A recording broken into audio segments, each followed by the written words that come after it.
5 August সরকার পতনের 10 দিন পার হতে না হতে একে একে গ্রেপ্তার হতে দেখা যায় সব হাই প্রোফাইল ব্যক্তিদের। আওয়ামী লীগ সরকারের মন্ত্রী এমপি থেকে শুরু করে এ তালিকায় আছেন প্রভাবশালী সদ্য অবসরে যাওয়া সেনা কর্মকর্তারাও।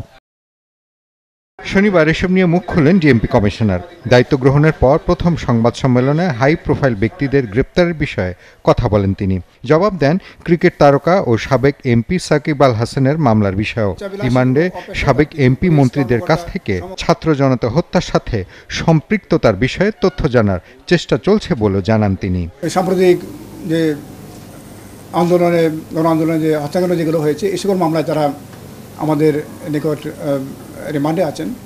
তো আমরা মূলত এই সকল বিষয়ে তাদের দিক থেকে যে সকল সহযোগিতা বা ধরেন তারা বিভিন্নভাবে হয়তো কেউ অর্থ নিয়োগ করেছেন, কেউ হয়তো পরামর্শ দিয়েছেন, অনেকে আবার বিভিন্ন সময়ে বক্তৃতা বিবৃতি দিয়ে এটাকে উৎসাহিত করেছেন।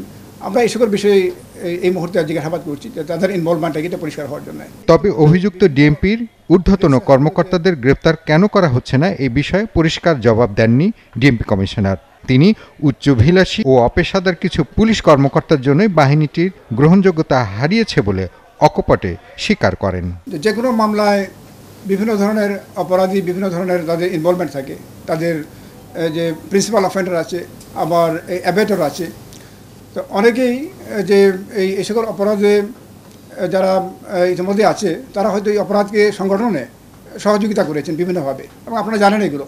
অনেকে আপনার অর্থ দিয়ে সাহায্য করেছেন, অনেকে পরামর্শ দিয়েছেন, অনেকে আপনার যে মিডিয়াতে উস্কানিমূলক বক্তব্য দিয়েছেন।